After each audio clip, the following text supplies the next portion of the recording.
Hello and welcome from inside the Kennedy Greenhouse Studio. I'm Christina Myers and this is Carolina Insider. Our top story today, the University of South Carolina is dealing with yet another fraternity scandal. Carolina Insider Zach Driver tells us about one program that USC officials hope will help them get a handle on the problem. Being forced to move out of your home with less than a week's notice and only a month left in the semester.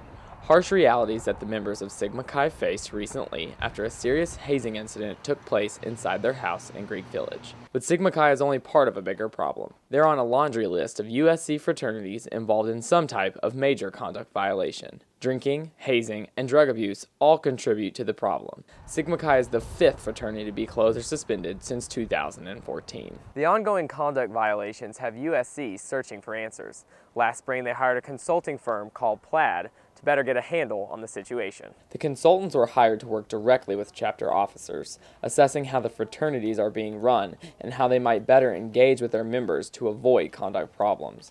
Fraternities that get in trouble are required to use the program, and the university covers the majority of the costs. We want to make sure that we should be providing as best resources as possible for our students individually and our groups to operate at a functional level and fulfill on the mission of their organization. Jared Holt is Associate Director of Fraternity and Sorority Life. He says the problem reaches far beyond USC. I mean, collectively across the United States, I think there have been issues in general. I think that have impacted college students. Beta Theta Pi is the largest fraternity at Carolina and the only big fraternity not to have a major conduct violation. Members we talk to say the problem is apathy.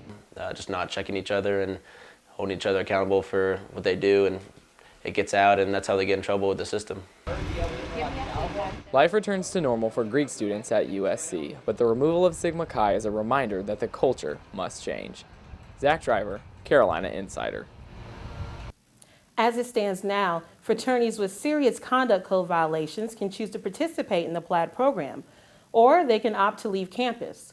Currently, only one fraternity, Kappa Alpha Order, is participating. The university picks up a large portion of the program's costs, but the fraternities must pay $17,000 to participate. Turning now to the safety of USC students, commuting through the city on foot has become a growing problem. As the university grows, so too does the number of students in cars. Jorge Intriago is on the corner of Green and Assembly Streets with more on that. Jorge? That's right, Christina. 3 pedestrians were injured earlier this month in car-related accidents, one of them being a hit and run. These incidents have USC students taking extra time to look before they cross the street. With USC in the heart of Columbia, thousands of students cross paths with cars on a daily basis, and safety is becoming a growing concern. According to the Governor's Highway Safety Association, South Carolina had the 6th worst pedestrian fatality rate in 2014 and saw a 31% increase in the first half of 2015. A scary thought for both pedestrians and drivers. You definitely see some crazy drivers out there, but I also think that pedestrians need to be a little bit more careful as well. We really need to take it into our own hands. We can't just put it all on the drivers. A release by the South Carolina Department of Public Safety stated, 28 pedestrians have been killed so far this year. Law enforcement is encouraging you to pay extra attention to who has the right of way. For Carolina Insider, I'm Jorge Intriago.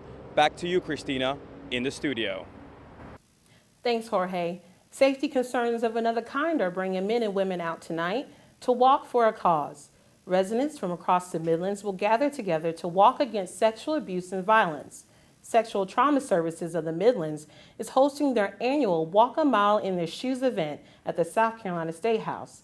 It will begin at 5:30 this evening with pre-walk entertainment and registration. The walk begins at 6:30 and lasts through 8 tonight. April is Sexual Assault Awareness Month, which is one of the reasons this topic is getting so much attention right now. Tomorrow on Carolina Insider, reporter Shannon Murphy explains how the issue is being addressed here at the University of South Carolina. Well, that's it for this edition of Carolina Insider, a production of USC's Journalism School. See you back here tomorrow in the Kennedy Greenhouse Studio.